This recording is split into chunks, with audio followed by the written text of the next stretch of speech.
Oi, eu sou a Simone, sócia fundadora do Beabá, e hoje a gente está aqui para falar sobre NF1.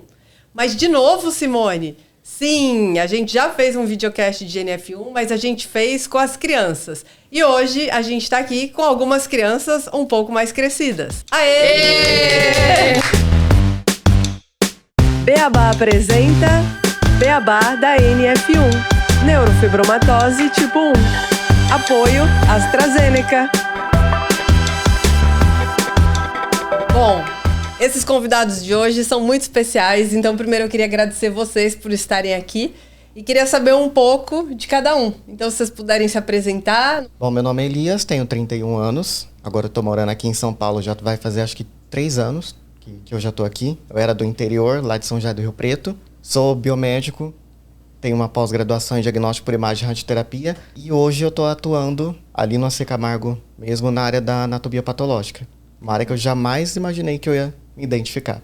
Meu nome é Beatriz, tenho 32 anos, tenho neurofibromatose tipo 1 plexiforme. Fui diagnosticada com 4 anos. Atualmente eu sou médica, trabalho com isso há 3 anos, desde que eu me formei. Eu sou de Taubaté, mas moro em Ribeirão Pires, que é aqui no ABC. Tá. Caramba, agora só falta o Maurício falar que é de Oswaldo Cruz também, que é lá de longe, do interior. Eu sou Maurício, eu tenho 45 anos, de São Bernardo. Eu nasci em São Paulo, fui para São Bernardo ainda pequena e fiquei até agora. Tá. Trabalho na Prefeitura de Santo André como técnico de segurança do trabalho. De formação, eu sou engenheiro ambiental. Olha. Com pós em engenharia de segurança. Meninos, qual é a primeira coisa que vem na cabeça de vocês quando vocês escutam a palavra NF1? Eu acho que é toda a minha história. Como eu fui diagnosticada cedo, então eu já passei por muita coisa. E antes não tinha muita perspectiva de tratamento. Hoje a realidade já é outra. Então a partir dessa realidade que é outra, já tenho uma perspectiva melhor para o futuro que eu não tinha antes. Eu acredito que hoje já teve bastante evolução, né, dessa questão da neurofibromatose. Porque lá também, na minha época, meados de 98, 99, a gente não tinha, se brincar assim, nem internet como nós temos hoje.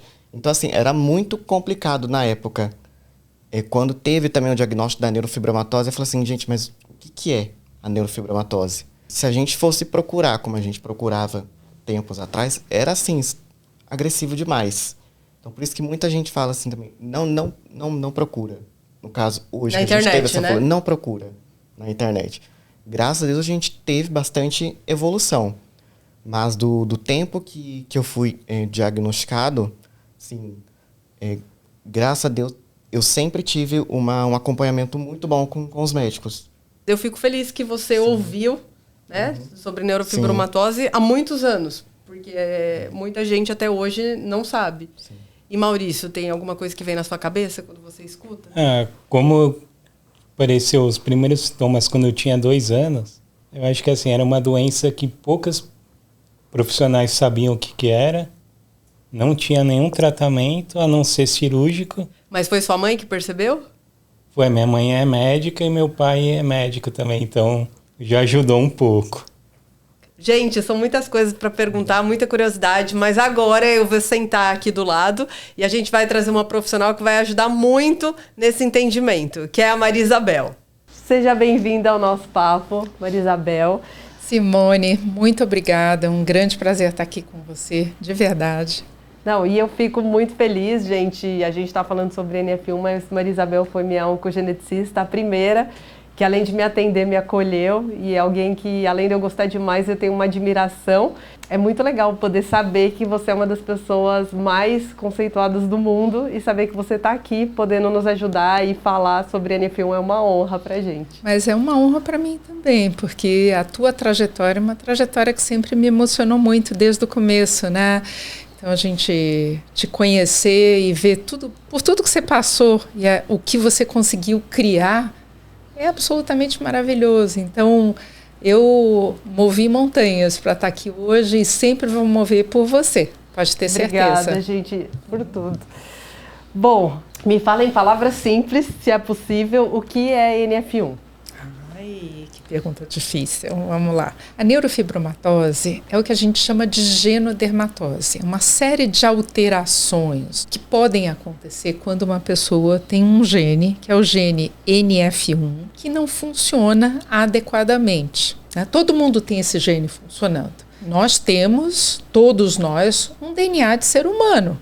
E nesse DNA de ser humano, nesse código genético, a gente tem genes, mais ou menos uns 20 e poucos mil genes, que constituem quem nós somos. E você ter uma troca nesse DNA, dependendo de onde ela acontecer, pode ter impactos no nosso organismo. Hoje nós estamos falando da neurofibromatose. Então é esse gene NF1 que, por uma troca pequena ou maior, vai fazer com que esse gene não funcione e que, com isso, a pessoa tem maior predisposição a ter uma série de características. Eu vejo isso muito mais como fragilidades. A neurofibromatose em si não é uma sentença, muito pelo contrário. Né? O paciente que tem a NF1 tem riscos maiores, mas a gente tem que saber como lidar. Né? E o exemplo a gente tem aqui hoje. Eu nunca tinha pensado dessa maneira que você falou, que é um gene que todos temos e que algumas pessoas têm essa mutação. E eu acho que a gente tem uma situação na neurofibromatose que é muito importante, que é esse amplo espectro. O que seria esse amplo espectro? Um espectro são formas diferentes de manifestação da neurofibromatose. Pode ter uma pessoa que aparentemente não tem nenhuma lesão e que vai ter uma manchinha café com leite ou uma lesão interna que nunca se manifestou de uma forma muito importante.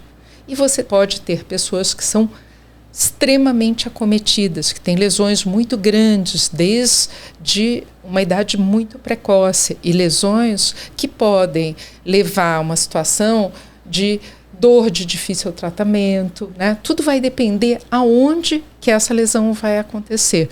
Então, esse amplo espectro, né, mostra que a pessoa até pode ter essa alteração, mas a gente não sabe como que ela vai realmente desenvolver. Porque as duas teriam, na parte genética, é a mesma coisa. Exatamente. Então, nem sempre pessoas diferentes que têm a neurofibromatose vão ter um mesmo desenvolvimento. Então, por exemplo, quando você tem um pedaço inteiro do gene, uma grande deleção, que a gente chama, a gente sabe que esses pacientes têm alguns riscos aumentados, como, por exemplo, das malignizações, dos tumores malignos, dos cânceres. Né? Muitos pacientes com neurofibromatose vêm de outros médicos com a informação, eu nunca posso ter filho, porque eu não posso transmitir isso para os meus filhos. Eu não acredito que isso seja verdade. Essa não é uma síndrome que invalida a capacidade reprodutiva do paciente, mas uma informação é muito importante. Quem tem a neurofibromatose tem que entender que não é porque a neurofibromatose em uma pessoa tem uma manifestação mínima ou só cutânea que o filho ou que qualquer pessoa naquela família vai ter exatamente a mesma manifestação. Pode ser que um filho tenha um quadro muito mais grave ou, ao contrário, que nasça, tenha neurofibromatose, mas que não seja um quadro importante. Então, você tem uma variabilidade muito grande. Queria saber do diagnóstico de vocês, até perguntar se vocês têm familiares que têm NF1 ou se vocês foram os primeiros da família diagnosticados. No meu caso, eu fui o primeiro. Não conheço assim, ninguém da minha família que tenha. E teus pais foram testados também? Então, eu até agora não. Precisava, então, mesmo se teus pais não têm nenhuma característica da neurofibromatose, seria interessante os dois serem testados também. Isso é uma coisa importante porque no passado não se testava. Até os critérios da ANS não incluíram inicialmente a neurofibromatose porque diziam, o diagnóstico é clínico mesmo, não precisa. Precisa, sim. Até porque a pessoa pode não ter visível, visível, né? E pode ter uma lesão. E existe também a possibilidade do diagnóstico pré-implantacional em alguns casos. Se o paciente optar por ter um filho sem a neurofibromatose, é possível fazer uma fertilização in vitro e uma seleção de embrião sem o NF1 alterado. Isso é feito, isso é uma possibilidade, mas é algo que tem que ser conversado com muito cuidado antes, porque do ponto de vista ético é aceitável na ciência. E o ético pessoal, né? Porque aqui eu estou com 3 pessoas que têm a neurofibromatose e que têm a vida deles. Vocês têm a vida de vocês. E eu tenho certeza que se eu perguntar para os pais de vocês, eles vão dizer, não, eu não troco por nada. Então, tudo isso tem que ser falado, conversado, e o casal tem que sempre decidir que caminho quer seguir. Mas se a pessoa tem na constituição dela, como é que ela faz um embrião sem? O que é muito importante a gente pensar? Nós todos fomos concebidos a partir de um óvulo e de um espermatozoide. A maior parte das pessoas lembra da época do colégio, aquela história de Azão e Azinho, né, que tem as síndromes recessivas, as síndromes dominantes. Quando você tem uma síndrome recessiva, você precisa herdar do teu pai e da tua mãe uma alteração. Aqui não. Aqui uma só alterada já é o suficiente. Então, vocês herdaram uma alteração em um dos alelos, que a gente chama, né, do DNA, que veio ou do pai ou da mãe, ou, no teu caso, se o teu pai e tua mãe forem testados negativos, você é o que a gente chama de caso de novo, começou em você. Então, você foi o primeiro da herança. E aí, a partir de você, os filhos que você tiver, potencialmente terão essa alteração. Para você falar, né, para testar o embrião e tem embrião sem, é porque metade dos embriões não tem e metade tem, porque imagina, 50%, por exemplo. Só se fosse recessivo que teria em todos. Que teria em todos, exato. Pelo menos um alelo. Se fosse recessivo, aí é diferente. Aí o que aconteceria? Se fosse uma síndrome recessiva, aí não tem nem necessidade da gente fazer. Já foram os exatamente, porque aí, por exemplo, aí você tem certeza que um dos pais tem a alteração, que é quem tem a síndrome, e o outro não. Então, o que acontece é que o bebê passa a ser um portador, mas não tem a síndrome necessariamente. Peraí, vocês dois não falaram, Eu sou a primeira diagnosticada também na minha família, não tem mais ninguém. E o meu pai tem. Só que o meu pai é um pouco mais, assim, é bem mais leve do que o meu. Ele só tem alguns neurofibromas pelo corpo. Aí eu já tenho parte interna. E a minha irmã não tem nada. E ela tem também neurofibromatose? Não, a minha irmã não. Não testou? Nunca fez teste. Eu acho que e meu pai também, até onde eu sei, nunca fez um teste. Então, eu acho que é interessante a tua irmã ser testada, porque eu tive um paciente meu, inclusive, que não tinha nenhuma lesão aparente. Ela não tem. Isso. Só que a gente testou e encontrou. E fez uma avaliação inicial, fez uma ressonância de corpo inteiro e ele tinha uma lesão de 8 centímetros na região profunda do glúteo, do lado do ciático. Então, é uma região super complicada, porque pode comprimir o ciático, dependendo, né, e causar muita dor. Na época, ele é uma pessoa que trabalha na agricultura, muito forte, andava no mínimo 10 quilômetros por dia, não sentia dor nenhuma, e tinha lesão lá. E, gente, como é que vocês foram diagnosticados? Quem viu primeiro? Quem levantou uma hipótese? Com quantos anos?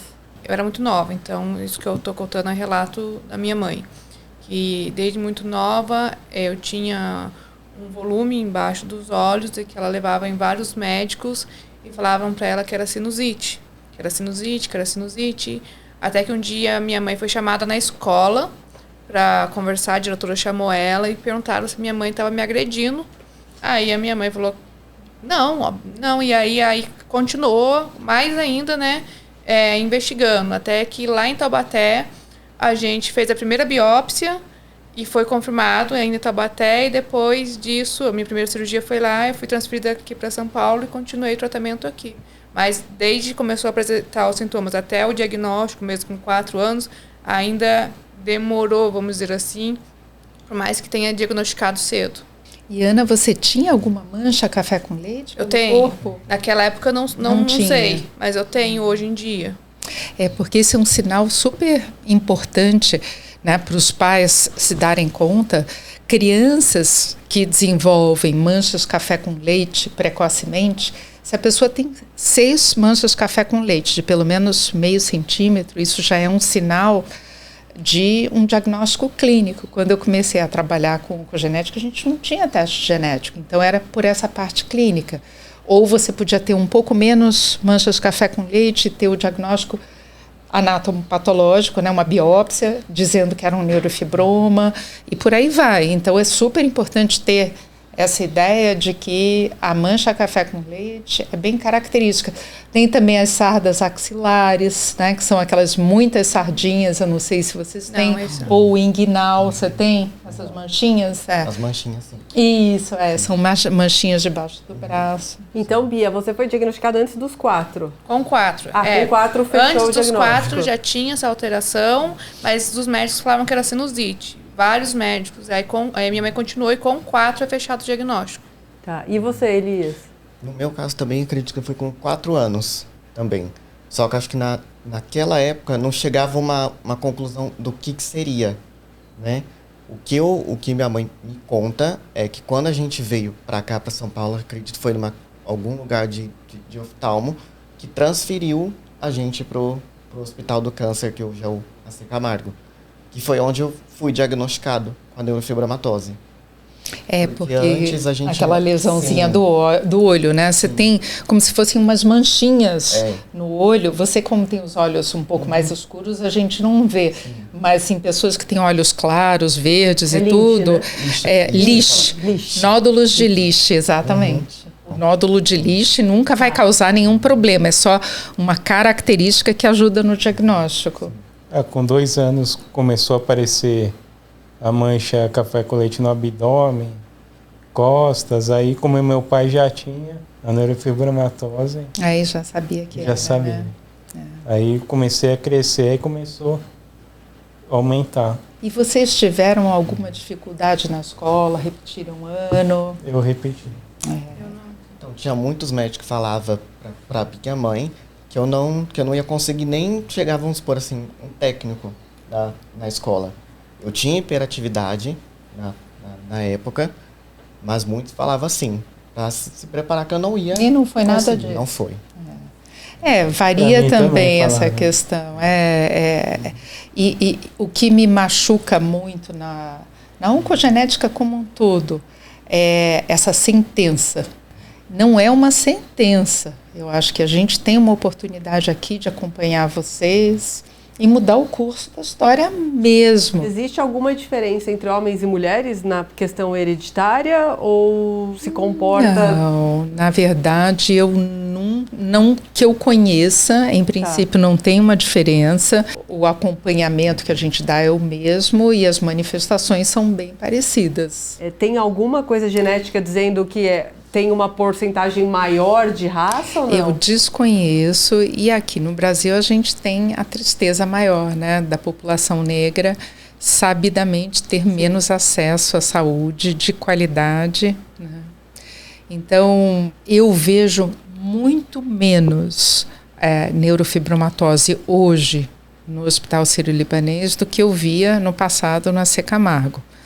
E chegava muitos pacientes para mim com uma condição socioeconômica muito baixa, inclusive. Vocês querem falar alguma coisa de decisão? E vocês pensam em ter filhos? Como é que é? Eu penso apenas se for também através de fertilização in vitro. Porque se não Você já conhecia, então? Já. Se não for assim, eu não quero. Já está bem certo na minha cabeça isso, sabe? Ou adotado, claro. Agora, se for biológico, se for por fertilização, senão não. Por enquanto, eu também não penso em ter filho. Não está pensando, né? Vocês namoram, são casados? Eu tô solteiro. Solteiro? Uhum. Eu vou casar ano que vem. E quando vocês começaram a sair, se encontrar, ele perguntou, você falou, você sentiu necessidade de contar sobre a NF1, não? Eu não me importo de falar. E ele é irmão de um amigo meu. E ele também teve câncer na calota craniana. Então, tipo assim, eu tenho na face e ele tem, por conta da cirurgia, tem uma prótese. Então, eu não me senti desconfortável de falar com ele e ele também não. Ô Elias, e você, pretende ter filhos?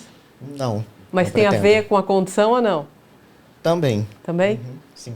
E, gente, quando vocês receberam o diagnóstico, como é que foi explicado? Como é que foi falado? Em algum momento comentaram sobre genética, hereditariedade? Eu sei que são crianças, mas à medida que vocês foram crescendo, como é que essas informações foram passadas? Eu lembro que eu fazia tratamento na oncologista e tinha várias crianças que, por uso das drogas, eu tenho a face demasiada e as crianças também têm. Então, muito foi conversado, a minha mãe foi introduzindo, as médicas também, conforme eu fui crescendo. E aí, hoje em dia, eu pesquiso muito, mas é porque eu mesma agora sou adulta e tomo frente das minhas coisas. Mas foi uma coisa natural acontecendo. Mas que bom que você tinha alguém que pegava as informações, tratava, né? E te ajudava a entender, a acolher. Os meninos foram assim também? Eu também, assim, não lembro exatamente como que foi na época, só que eu nunca dei um problema, assim, pra minha mãe. Ela sempre foi me explicando, assim, da forma certa. Sempre quando eu ia pra fazer consulta ou qualquer outro exame, parecia que era alguma coisa normal. Eu lembro de algumas crianças também, e também até na escola, eu nunca tive problema referente a isso. A minha mãe, ela sempre foi me ajudando a aceitar isso. Na escola, provavelmente, você deve ter explicado para colegas também. Também. Nunca tive nenhum problema na escola com o pessoal.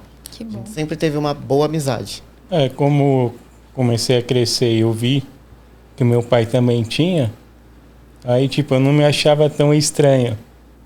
Porque tinha mais uma pessoa que tinha e eles explicaram o que era. Aí na escola também consegui levar de boa. Então, assim, até para quem está assistindo, gente, visível crianças geralmente são as manchinhas, café com leite. Você tem os neurofibromas cutâneos, né? Que são, a gente pode chamar de bolinhas. Isso. E os neurofibromas plexiformes. Isso. E os neurofibromas, geralmente, eles têm uma consistência que a gente chama de fibroelástica. Como se fosse uma bexiga. Você aperta assim, ele vai e volta. Curioso. Isso, é diferente de uma verruguinha. A verruguinha, ela é sólida, né? E o plexiforme, ele já tem um conteúdo que é mais irregular, né? E pode crescer. E ele tem alguns lugares na neurofibromatose, geralmente a gente vê interno, mas externos, que acontecem até um pouquinho mais, tipo calcanhar, a gente vê com frequência. Então, como a gente falou aqui de idades e de diagnóstico, a gente teve o caso dos meninos que foi cedo, mas pode ter um diagnóstico tardio? Pode, né? E o que acontece? A pessoa pode não ter nada aparente, pode ser que ela não tenha um neurofibroma cutâneo, pode ser que ela não tenha muitas manchas café com leite, tem uma manchinha pequenininha ou tem uma mancha e nunca tenha se ligado, e só vai se dar conta que tem a neurofibromatose quando tem algum sintoma associado, algum tipo de lesão que pode trazer a dor, ou muitas vezes a gente vê uma pessoa que tem a neurofibromatose, né, tem esses sinais, mas quem chega é o filho, e o filho muito mais acometido. Né? Por isso que eu digo, se você tem o diagnóstico de neurofibromatose e seus dois pais não foram testados, seu pai e sua mãe, teste, vale a pena testar, porque muitas vezes a gente encontra, né, um deles que é portador. Gente, obrigada. Eu acho que a gente aprendeu um monte sobre genética, mas queria agradecer, Marisabel, obrigada mais uma vez. Grande prazer, nossa, enorme. Me chama quantas vezes você quiser. Tá bom. Tá bom? Ô, gente, patrocinador, tá falado, olha lá, vamos fazer outros, tá bom? E agora quero convidar minha querida amiga e médica e sócia fundadora e diretora do Beabá, Vivi Sonalho. Aê!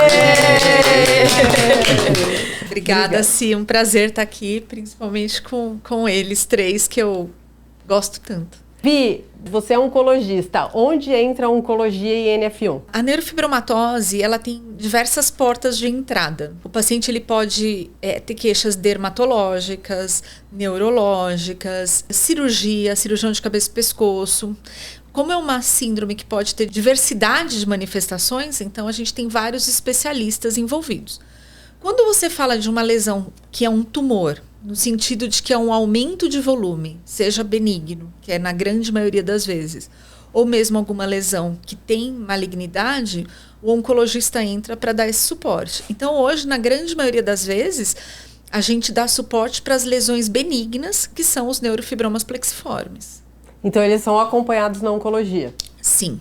O oncopediatra, ele faz parte desse cuidado multidisciplinar dos pacientes, tanto para essa abordagem das lesões benignas, como também para vigilância de algum outro diagnóstico, exatamente. Vocês já passaram por alguma situação de, assim, ficar desconfortável em falar, nossa, eu vou num hospital que trata câncer, nossa, eu vou passar numa oncologista? Como eu já faço desde muito cedo, então, para mim já é da minha realidade, então não me incomodo tanto mais. Na minha época de adolescência, sim, mas hoje não mais. Não, tranquilo também. Eu também nunca tive, porque como sempre, assim, quando era criança, muita gente pergunta pra mim, mas você não tem medo de estar no hospital, ainda mais você estar trabalhando numa área agora da anatomia patológica? Eu falei assim, não, eu me identifiquei. Legal. Por que se fala muito mais voltado para crianças do que adultos jovens, adolescentes, adultos? Eu acho que a gente vive novos tempos, principalmente quando a gente fala em neurofibromatose tipo 1. A gente sabe que a gente tem uma diferença de cuidado. Quando a gente fala em criança, o cuidado ele é centrado na família. O médico cuida, o pediatra cuida da família e do paciente. Quando você faz essa transição de cuidado para o adulto, o cuidado fica centrado no paciente. E muitas vezes é muito difícil que esse segmento continue da maneira que ele tem que continuar. Você tem o pediatra, você tem o paciente e você tem a mãe e o pai que você falou, olha, tem que marcar o exame, voltar em retorno. É muito difícil que você tenha perda nessa fase. Mas quando você transiciona e o paciente adulto tem que tomar a frente disso, muitas vezes você tem essa perda desse segmento. Existe um mito que eu já escutei de alguns pacientes e até de alguns colegas que a gente precisa tirar, é que a neurofibromatose melhora com a idade. A gente tem diferentes abordagens para cada idade. Eu tenho protocolos de segmento pediátricos e eu tenho protocolos de segmento do paciente adulto. Mas hoje o nosso grande ponto é essa transição de cuidado efetiva. Isso é muito complicado. Por quê?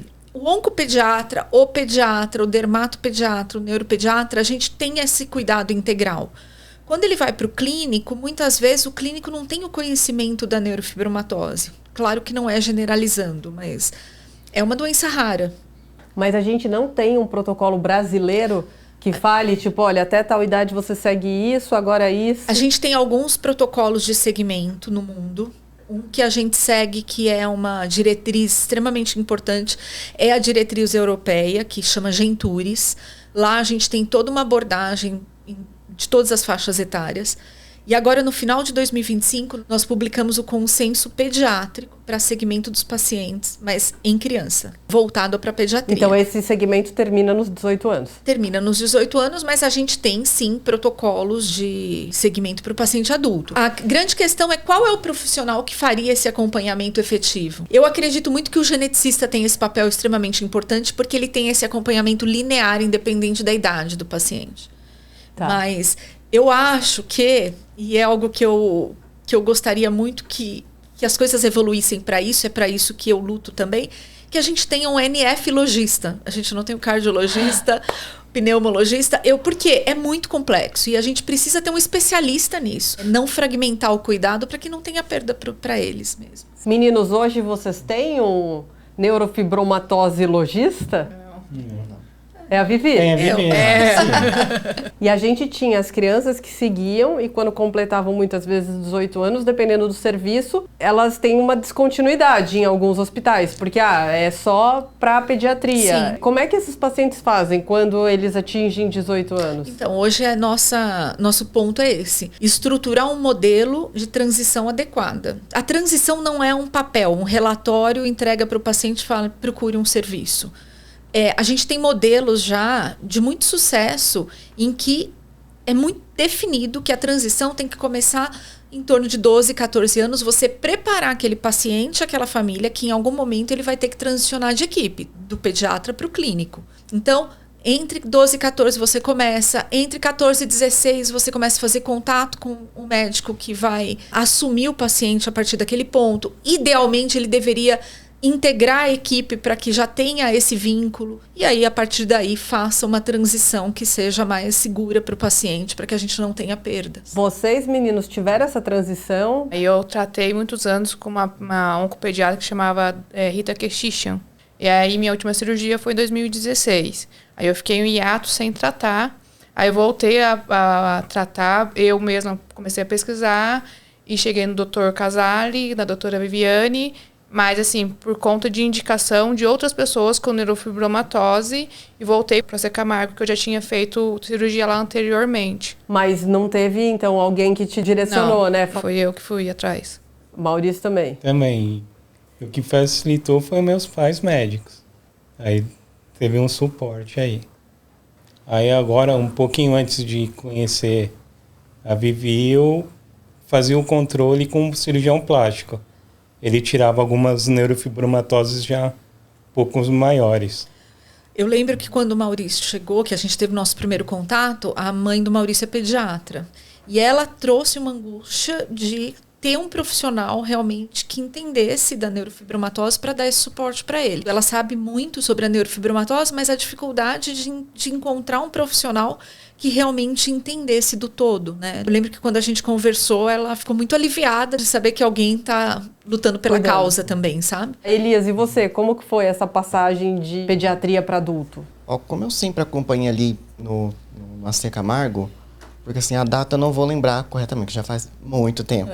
Ah, então a Vivi era jovem. Sim. Ainda sou. Ó, tá vendo, né? Ainda sou. Somos. Fomos. Você carregou Elias no colo? Quase, né, Elias? Quase. Teve alguns médicos que mudou, sim, mas começamos aí de 2000 para 2002, é sempre os mesmos médicos que eu tô passando até agora. Acho que com a doutora Viviane foi desde 2007, se eu não me engano. Eu acho que o Elias tem esse ponto que a gente fez a transição dentro de um serviço mesmo, entendeu? Então, os mesmos médicos acompanham ele desde o início e a gente vai mudando o olhar mesmo. Vamos supor que vocês têm um tratamento específico. Se não tem a continuidade, como é que o paciente continua o tratamento? Não continua. É isso. Mas eu acho que mais importante do que isso é perder a oportunidade de fazer diagnóstico precoce de algumas lesões curáveis e que, se a gente perde a oportunidade, a gente pode ter um desfecho mais desfavorável. Então, esse é o ponto. A gente precisa entender quais queixas do paciente dentro do contexto da neurofibromatose têm que ser investigadas, né? Muitos pacientes com neurofibromatose vivem num contexto de dor crônica, mas para mim é muito importante saber se aquele padrão de dor mudou. É importante porque eu preciso disparar uma série de exames para investigar, para entender se houve alguma mudança de comportamento daquele neurofibroma, por exemplo. Mas eles vivem num contexto de dor, então às vezes você chega e eles estão cansados, eles falam, continuo com dor. Então você tem que perguntar ativamente, a dor piorou? Se eu aperto, você sente algo diferente? Porque isso é importante pra gente. Vocês têm alguma experiência, algum exemplo? Eu não sei nem como é que fala a palavra, quando você tem alguma... Não, é uma morbidade, né, que a gente fala na medicina relacionada ao neurofibroma. Então o neurofibroma ele pode trazer dor, ele pode trazer algum sintoma neurológico por compressão nervosa, ele pode trazer alguma alteração motora. Isso é importante no segmento sequencial. Apesar do nome ser o mesmo, neurofibromatose tipo 1, cada paciente vai ter uma manifestação. E muitas vezes, dentro de uma família, a gente tem manifestações diferentes. E para um pai e para uma mãe, essa imprevisibilidade da evolução traz uma ansiedade muito grande. Porque você não consegue prever? Não. Ainda, né? A gente tem alguns estudos de genótipo, fenótipo que estão em andamento para a gente relacionar qual é a alteração genética no gene da neurofibromatose e qual manifestação o paciente vai ter. Então, a gente tem estudos do nosso grupo que estão acontecendo, a gente tem esse estudo acontecendo em outros lugares do mundo, porque se o paciente tem uma alteração genética que vai trazer pouco comprometimento, ele pode ter um acompanhamento muito mais tranquilo. Se aquela alteração genética vai trazer algum comprometimento um pouco mais importante, eu preciso que ele esteja num centro de referência, com todo esse cuidado do ponto de vista de saúde pública. Um paciente não precisa se deslocar se ele tem uma manifestação leve de um estado muito distante para algum centro de referência e, por outro lado, a gente vai otimizar muito a realização de exames. E para o paciente, do ponto de vista psicológico, ninguém quer ficar fazendo um monte de exame, né? Sim. A gente tem que otimizar bem isso. Depois que vocês receberam o diagnóstico, como é que foi a convivência com outras pessoas? Acho que é da vida toda. Muita gente pergunta, alguns por curiosidade, outros com tom mais sarcástico, em tom de piada, ponta-dedo.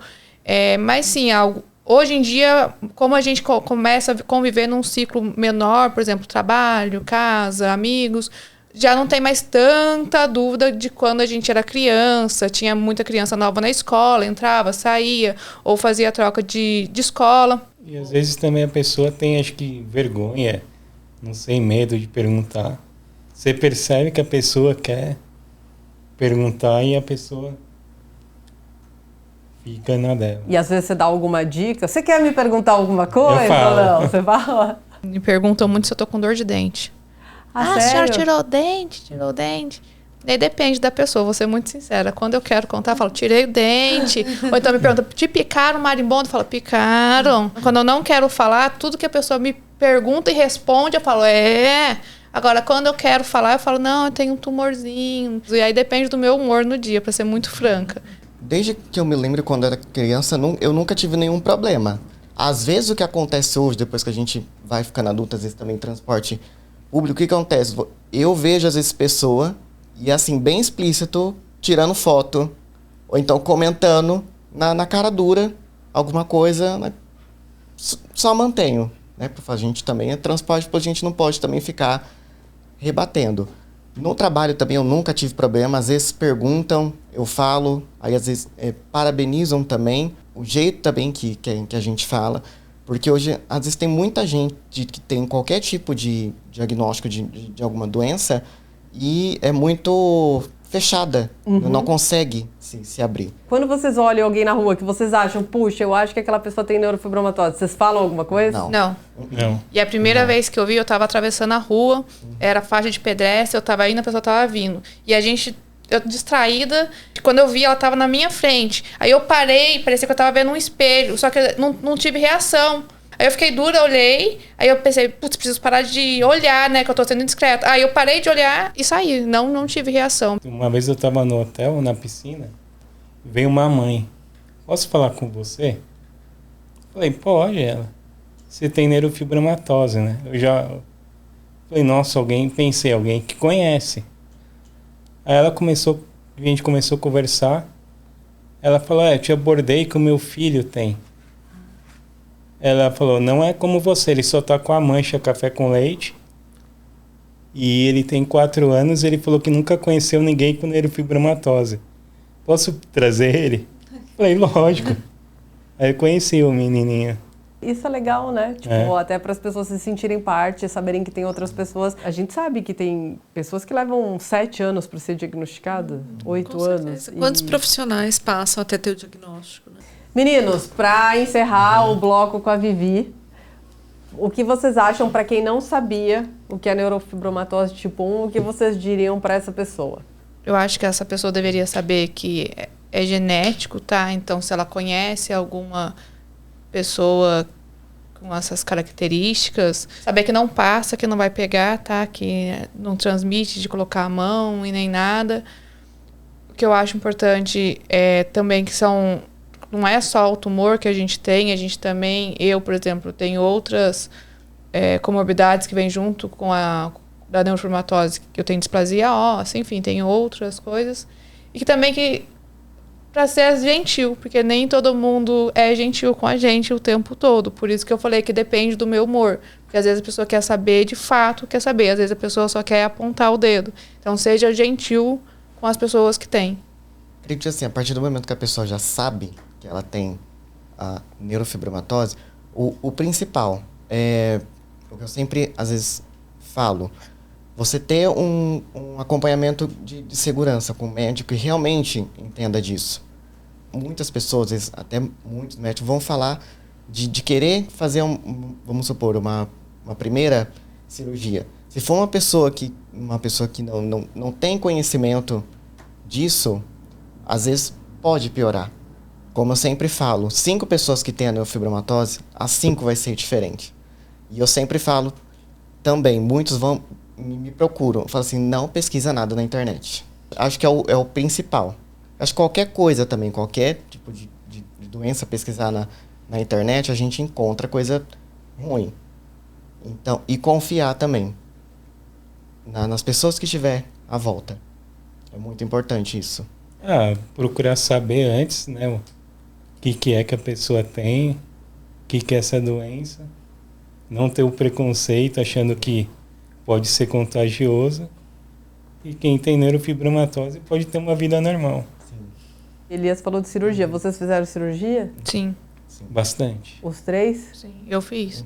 Quantas? 8. Eu devo ter sido umas 15. Eu fiz, acredito que 2. Isso para retirar neurofibromas. Isso. O meu foi retirado e 2 de coluna. Que tem a ver também com a neurofibromatose. A gente recebe muitas mães com filhos com neurofibromatose e eu sempre trago bons exemplos. Eu sempre trago eles como exemplos, porque são pessoas que são profissionais, que estão seguindo a vida. Então, assim, é uma condição, mas não define. A gente precisa entender isso, entender as dificuldades e, desde cedo, oferecer suporte para que essas dificuldades sejam ultrapassadas. Eu acho que esse cuidado integral não é só médico, é equipe multidisciplinar, é psicopedagogo, psicólogo, fisioterapeuta, educador físico, fono.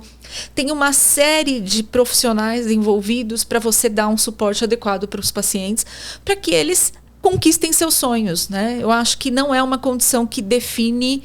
Eu não tenho todas as respostas na primeira consulta, mas eu tento trazer um pouco dessa esperança de que, sim, a gente tem pessoas que seguiram a vida. Eu tenho pacientes advogados, engenheiros, médicos. O Maurício, que adora conversar com as pessoas, então ele tem a profissão dele, que ele se relaciona, que ele anda bastante, que é uma opção dele. Então, é mostrar bons exemplos.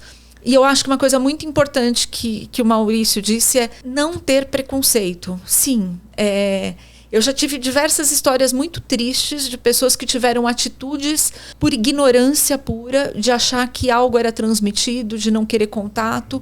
Não transmite. O que transmite é a ignorância. Então a gente precisa realmente trazer informação e trazer cada vez mais um melhor suporte para os pacientes que têm neurofibromatose, mais conhecimento de qualidade, para que a gente diminua preconceito, melhore o acompanhamento e tenha desfechos cada vez melhores. Mas só para registrar que eu tenho muito orgulho deles 3. E a gente de você. São meus queridos. Vivi, muito obrigada pela sua presença. Eu que agradeço. Para mim é um orgulho participar de todas essas ações do Beabá. Você sabe como eu acredito na causa. E eu acho que disseminar informação de qualidade e informação que tenha respaldo e que traga benefício é fundamental. Eu apoio todos os projetos do Beabá. Maravilhoso! Dá vontade da gente ficar falando muito tempo. É muito importante para a gente ter parceiros tão queridos. Seja bem-vinda, Vê. É até estranho eu falar seja bem-vinda, porque os meninos sabem, a Vê, além de ser uma psicóloga incrível, que a gente admira e gosta muito, também é a pessoa que ajuda a criar os conteúdos e faz cocriação com a gente. Então, até pra gente chegar no material de NF1, até pra gente falar sobre NF1, veio lá de trás, quando a gente começou com as crianças, e também a construção deste videocast. Eu acho que Vê já tinha falado com vocês antes, vocês já tricotaram um pouco, mas agora a gente queria falar um pouco mais dessa área social. Ô Vê, dessa parte já trazendo para isso social, emocional, psicológico, o que você acha que, na sua opinião, pode ser uma coisa que surge mais com pessoas que são diagnosticadas com NF1? Acho que para além da minha opinião, né, mas assim, da experiência mesmo, e a gente tem aqui as pessoas que passaram por todo esse processo e podem confirmar ou não, mas para a gente bater um papo, primeiro eu falo assim, eu costumo muito dizer que tem um iceberg. Então tem o que está na superfície, que é o que a gente consegue ver.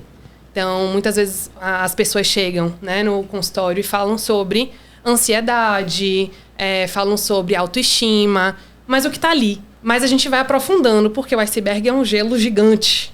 E a gente sabe que não é só isso que está na superfície. A gente é muito maior que essa pontinha que as pessoas enxergam. E aí, eu acho que a partir desse momento, se a gente começa a ver questões que vão muito para além do diagnóstico em si, porque são pessoas, né? E pessoas que sentem, pessoas que passam por questões para além do diagnóstico em si, porque a vida está acontecendo. A gente vê que muitas vezes as pessoas falam, mas você está vivo, agradeça por isso. E eu acho que é muito importante a gente falar desse lugar, porque você pode agradecer, ser grato por estar vivo, mas você também pode ter frustração e estar chateado, né? Chateada. Você pode ser muito grato à sua família, mas você pode estar de saco cheio deles. E eu acho que isso é uma construção e uma desconstrução que vai aparecendo aos poucos no consultório, né? Diante das escutas, para a gente começar a destrinchar e validar tudo isso que é possível sentir diante de um processo crônico, né? De algo que acompanha durante a vida. É muito difícil quando a gente restringe as pessoas a um diagnóstico. Sim. E até separar, né? Muitas vezes, alguns serviços, alguns profissionais separam o que é da cabeça e o que é do corpo. Com certeza. Sendo que o corpo influencia a cabeça influencia o corpo, e eu não acredito, pelo menos aqui no Beabá a gente não acredita muito nisso, que, mas isso é da sua cabeça, mas isso a gente vai ver num exame de imagem. Porque se você está sentindo uma dor, eu acho que vai te repercutir em todos os âmbitos, né? E, meninos, queria saber de vocês, se vocês têm psicólogos, se vocês têm contato com alguma equipe de suporte, se vocês fazem terapia. Sim, eu fazia terapia quando era pequena, intermitente. Fazia, melhorava, e agora na vida adulta eu também tenho uma psicóloga que me acompanha e não abro mão de terapia, não. Vocês fazem também, não? Eu faço. Faz? Quando eu era criança, eu fazia, parei, e aí do ano passado pra cá, por conta de uma cirurgia que eu fiz que deu uma sequela, eu tive que voltar pra psicólogo, que é o que tá ajudando. Por que você acha que está ajudando? Nós, às vezes, costumamos ficar muito preso. A gente não quer se abrir. E tem dias também que é normal. Às vezes a gente não tem o que falar. E assim, tem que ir. A gente precisa. Se ficar juntando muito, você vai ficar assim... Acho que esqueci a palavra. Você fica no ápice. A gente fala muito do copo, né? Sim. Com a água que vai enchendo. Às vezes é uma gota que cai e aí transborda. Porque a gente está sustentando muitas coisas ao mesmo tempo e sozinhos. A gente pode estar aqui, reunido, né? Somos muitos hoje. Mas a gente pode se sentir sozinho mesmo estando num grupo muito grande. E aí eu acho que ter a possibilidade de um contato com alguém que possa escutar sem julgamento, né? Todo esse paranauê da psicologia, eu acho que pode contribuir para a elaboração do que vem surgindo com o tempo. Você faz, Maurício, acompanhamento? Atualmente não, mas quando eu era pequeno eu fazia. Você fez logo após diagnóstico? Ou como é que... Logo depois do diagnóstico.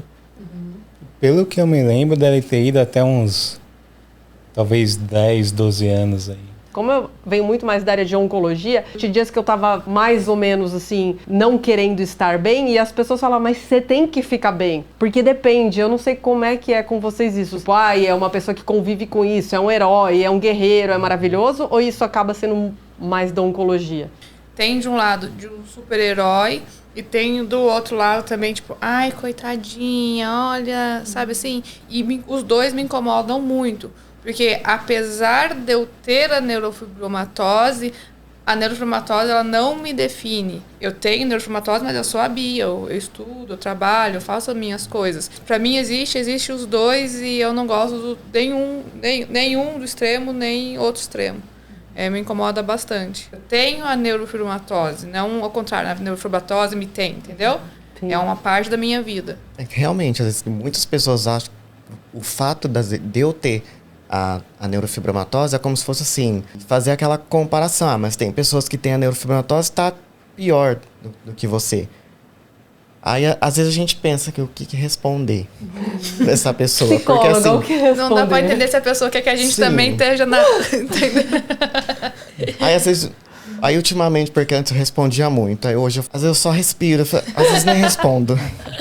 Porque, assim, é muito difícil a pessoa... ficar falando isso pra você não tendo nenhuma doença. Sim. Claro. Muitas pessoas também falam assim, mas você também já tem a NFO, o que você já conquistou? Aí entra no que ela falou, não é pelo fato de eu ter a neurofibromatose que eu consegui isso, né? Às vezes te colocam lá em cima e você é uma pessoa normal. Ou como se não validasse a sua trajetória para ter conquistado algo, né? Exatamente. E aí isso fez com que você chegasse e, na verdade, não. A sua trajetória é muito mais extensa do que esse fato em si. Com certeza. Que essa é a parte mais difícil, porque as pessoas veem que você tudo que você enfrentou de dificuldade. Aí quando você fica triste, tipo, quer ficar no seu canto, a pessoa acha que você vai se entregar e começa. Porque você tá assim, você lutou tanto para chegar até aqui. Não entende que às vezes só quer ficar uns dias triste. Acontecer alguma coisa que você não vai se entregar. Depois, quando isso passar, né? Quando isso passar, você vai voltar ao que era e vai seguir. Perfeito. Eu acho que essas ambiguidades são difíceis das pessoas entenderem de uma forma em geral. Eu acho que até a compreensão pessoal, às vezes, é um dilema meio que interno mesmo, né? De viver em situações ambíguas de felicidade e tristeza. Tô conseguindo fazer tal coisa, mas tenho dificuldade de fazer outra. Isso gera às vezes até se culpar por isso. Porque às vezes eu tô reclamando, tipo, poxa, eu tô reclamando disso, mas pelo menos eu tô melhor, eu podia estar pior. Então, nós próprios, às vezes, acabamos não nos permitindo a sentir coisas que a gente está sentindo. Exatamente. Né? E aí vem a questão do copo. Enchendo, porque aí eu não consigo acessar a tristeza, porque me disseram que ficar triste é ruim. Eu vou lá, coloco para debaixo do tapete, sobreponho a alegria ali que estão me pedindo, porque pro outro é mais fácil me ver alegre do que triste. E aí, esse tapete, uma hora ele voa, né? Porque tem tanta coisa embaixo que ele vai voar. E aí, eu queria jogar pra eles essa pergunta. Como é que foi essa transição da adolescência? Que eu acho que a transição também é um momento que a gente precisa falar mais.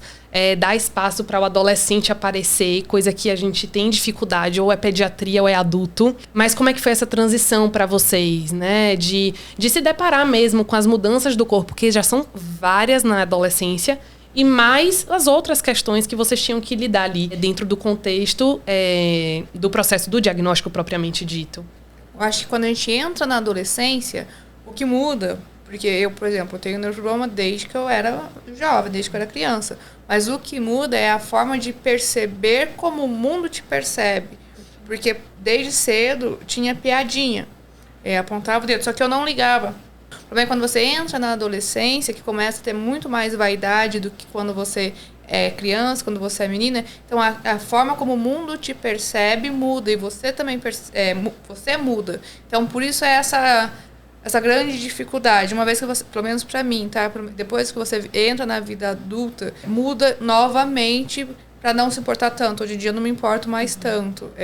Mas essa questão de perceber o mundo também começa a ter espinha, começa a mudar o cabelo, em várias outras coisas, além da neurofibromatose, outras questões hormonais entram em jogo que vai mudando. Então você tem já as questões hormonais da adolescência, mais o fato de você se importar como que o mundo te vê. Então essa, para mim, pelo menos foi a parte mais difícil. Hoje eu já me lido muito bem, mas para mim foi de longe a mais difícil. Foi onde eu queria fazer muito mais cirurgias. É claro que a gente só opera quando o médico indica, mas era que eu ficava mais preocupada de quando que vai ser minha próxima cirurgia. Porque até então não tinha tratamento farmacológico como tem hoje.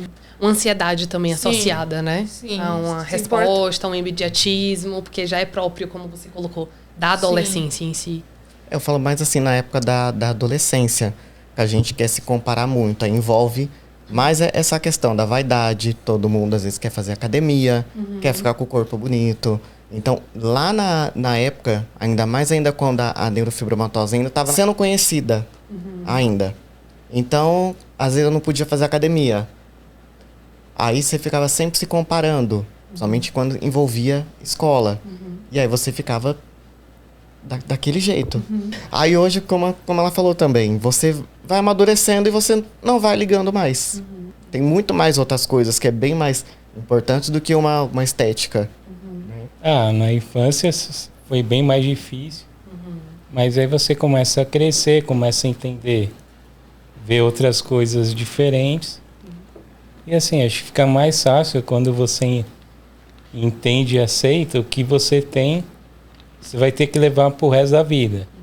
Então, se você mesmo ficar se lamentando, de repente, sei lá, você vai viver 40, 50 anos, vai ficar se lamentando 50 anos. Então, se você já se aceita e leva isso numa boa, tipo, o que às vezes eu faço na hora que eu acordo, falo, a neurofibromatose não vai me vencer.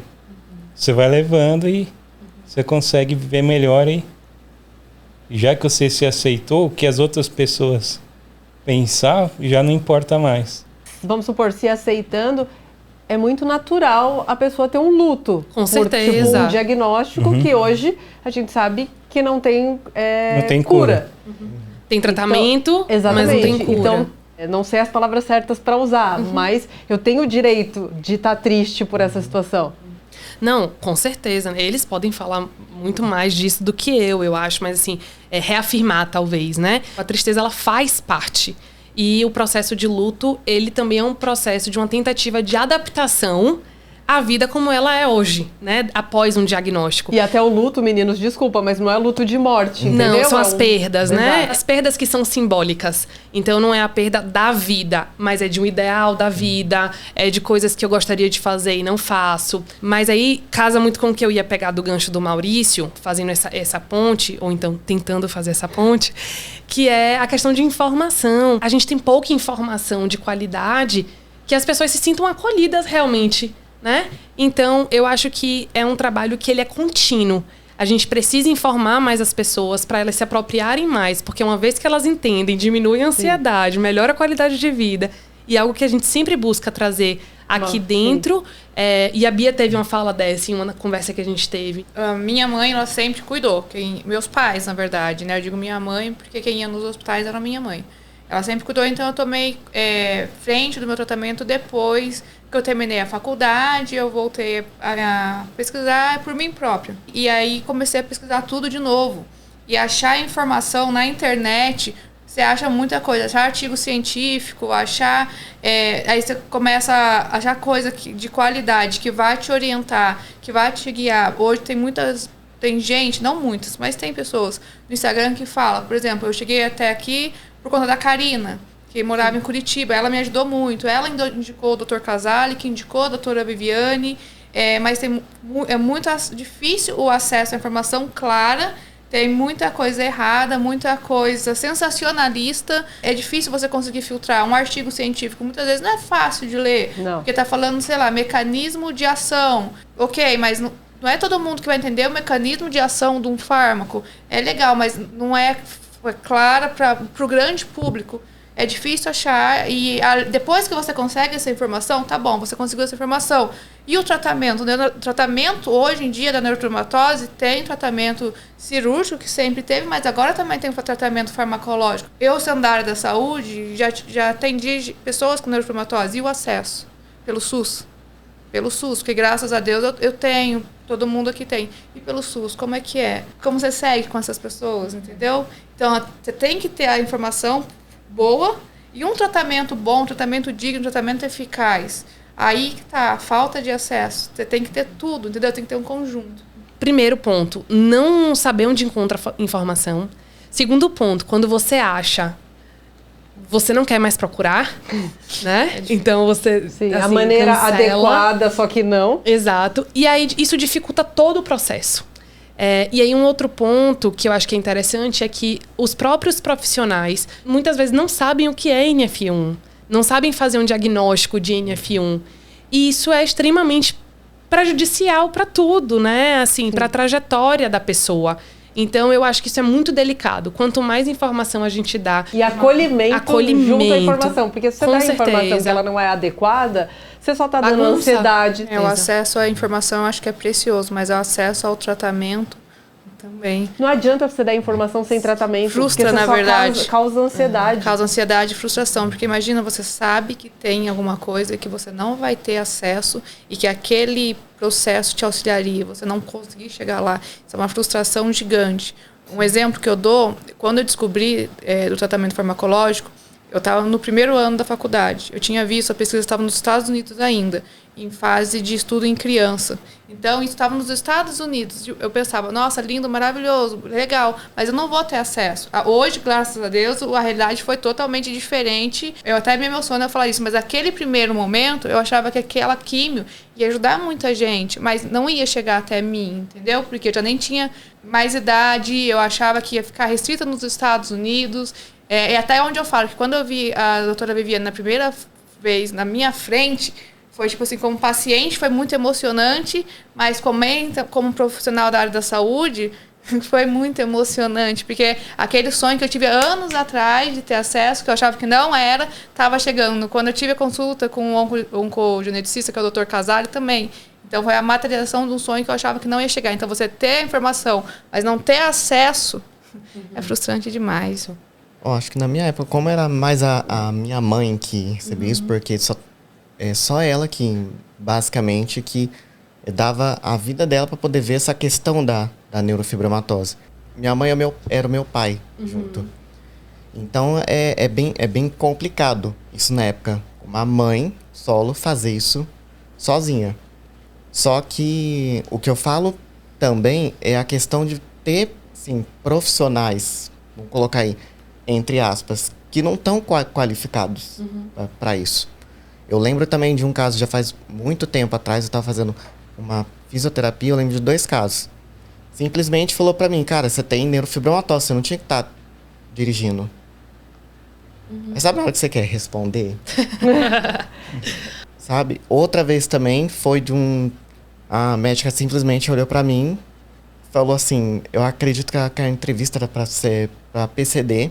Ela olhou pra mim e falou assim, você não tem limitação nenhuma. Isso que ela era profissional de saúde. Aí eu peguei e falei assim, mas pra ser PCD tem que ter alguma... Visível, né? Falei, tem que estar na cadeira de rodas. Eu falei assim, fui um pouco mais assim, agressivo, digamos assim. Ela falou que não tinha nada visível. Então, para ver a diferença do tratamento de pessoas portadoras de qualquer tipo de doença no tratamento com esses profissionais, digamos assim. Isso envolve também muito o emocional de cada um. Com certeza. O impacto, né? Sim, o impacto. Que uma fala tem e transforma muitas vezes dali para frente. Você não sabe quem é aquela pessoa que você está recebendo. Quais instrumentos ela tem, quais estratégias, né? Por isso que é sempre bom você ter sempre pessoas que, no caso, familiares, que te ajudam nisso. Com certeza. Eu gosto muito de sugerir. Eu sei que tem momentos que não, mas em momentos mais frágeis, que a pessoa está mais fragilizada, que é um pouco mais difícil, da gente conseguir sempre estar acompanhado. Porque é um suporte, né? A partir do momento que a gente vai se fortalecendo, tendo mais estratégias, tendo mais recursos, aí sim, é um processo de autonomia, né? Ninguém quer o tempo... eu vou ali, tenho que ter alguém do lado. Não é sobre isso. Mas eu acho que, às vezes, é importante para que a gente consiga caminhar um pouquinho mais, né? Você teve, Maurício, alguma questão, assim, com informação, acesso? Como é que isso chegou? Sempre foi difícil as informações. Aí você ia... Passava por médico, o médico, não sei muito bem da doença. Você explicava para o médico o que era. Já aconteceu isso? Não tem medicação. Aí eu já fui também para o AC Camargo, aí eles ficam com medo de dar até um remédio para tumor, que não sabe a reação que vai dar, então... É tudo novo, né? Saber, vão tateando. E acho que... Eu não sou da área médica, mas isso acho que por não saber até dificulta o médico ajudar o paciente. Com certeza, com certeza. Que aí é isso, né? A falta de informação até para eles. Sim. Então, uma coisa que não tem muito estudo, né? Perfeito. E você?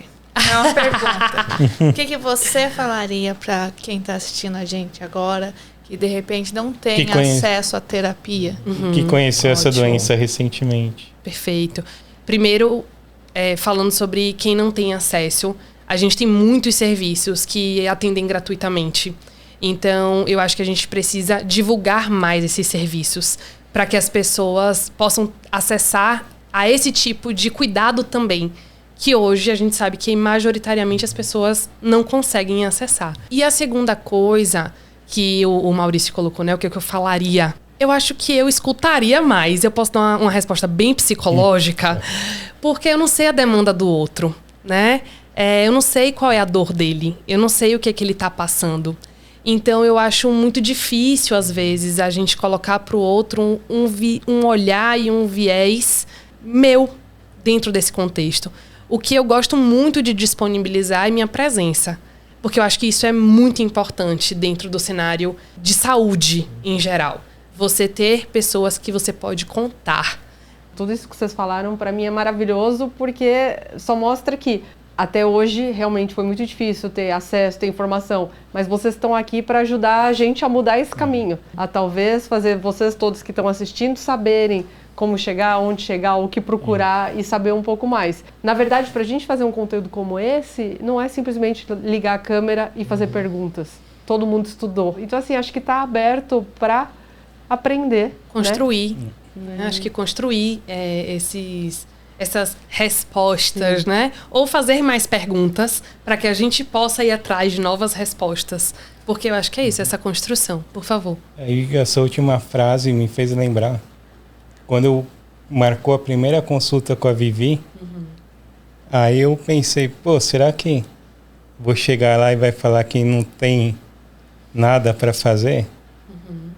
Aí a gente foi, passou em consulta, terminando a consulta, a Vivi falou, agora tem uma medicação e eu vou cuidar de você. Mudou a sua vida. Mudou a minha vida. Sua fala diz tudo, mas é assim, tá ali. Você não tá sozinho. Assegurar para o outro que ele não tá só é um conforto. E eu acho que no momento que uma pessoa chega, é o que de mais rico a gente tem para oferecer.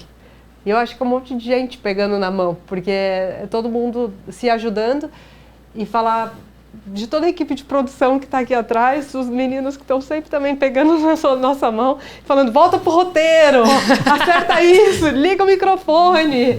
E a Marcele, que eu vou falar em nome aqui também, e todo o time que ajuda, patrocina e está sempre com a gente, o Guto, a Vivi e a Natália. Eu acho que é isso que você falou, que a gente tem de mais importante e mais rico são as pessoas e as relações. E isso salva vidas. Muitas vidas.